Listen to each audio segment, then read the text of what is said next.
He hasn't thought it through. I'm sorry to say it, but he hasn't. Are you worried for your job, Mr. Molesley? Oh, heavens, no. No. I'm essential to Mrs. Crawley.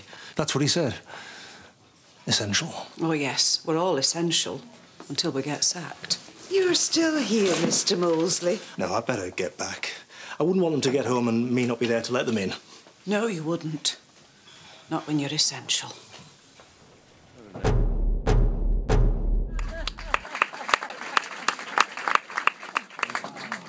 The citation reads to H.P. Mendoza for the indelible mark he has made on the Bay Area's vital and progressive filmmaking culture. You got it. Wow, large-scale fame, says Tim Sika. Yeah, that's something. I don't even know how to get to that. I'm just honored to be here. Well, of course, I'm honored. Being honored. But this is crazy because I have this shelf on my living room wall that has DVDs from several essential SF members. I think I have like The Celluloid Closet and How and Ghost World and the Criterion Blu-ray of Crumb and a whole lot of Wolfen DVDs. So to be put on that shelf with everybody is pretty tremendous. I'm actually using this honor as a chance to remind myself to renew my subscription to Wolfen. I swear it's going to happen. So to speak to your point about the whole large-scale film fame thing, I've always been told to bring my game to the next level. You know, step up your game, they say. And when they say that, they generally mean move to Los Angeles, or, you know, you need to work in television for NBC. And I don't really have any intention to move to Los Angeles, mostly because I don't know how to drive a car. I've never driven a car in my whole life. But that aside, I actually love shooting in San Francisco. I'm born and raised in San Francisco. Not Colma, like a lot of people think, because of the movie.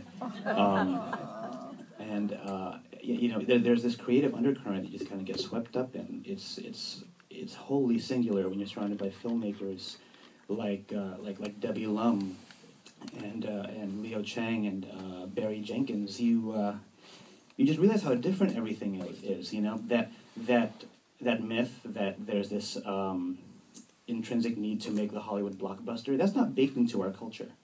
Last week, I gave a Q&A in San Diego at the San Diego Festival for my most recent film, I Am a Ghost. And someone raised his hand at the Q&A and says, "So I'd never seen a ghost story from the point of view of a ghost. Why did you choose to do that?" To which I responded, "Well, I chose to do that because you have never seen a ghost story from the point of view of a ghost." At which point I kind of like congratulated myself. I'm like, yeah, that was quick and witty. And I felt really bad because then I felt like it was really facile because, you know, I mean, I really should never spit anything out that quickly because it kind of comes across wrong. And it didn't convey what I meant because I don't do this to be different. I do this because I feel that I am different and I want to speak and tell these stories with the most authentic voice possible. Because, and forgive me for sounding cheesy, but I do believe that we are all different until corporations buy our opinions and inform us of what is normal and abnormal. Yeah, oh, that was pretty cool. I can't believe I just said that.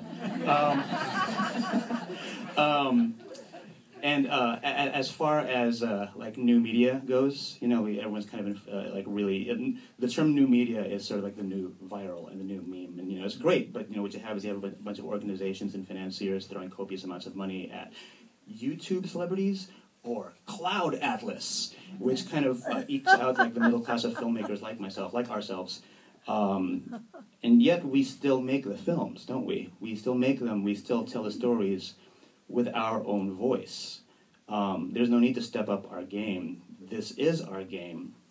You know, this is what we do.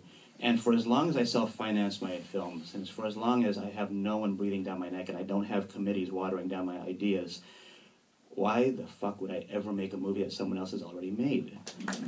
So with that said, I do want to thank SF Film Society for allowing me to be part of this compendium. I want to thank Tim Sika for championing me from the very beginning.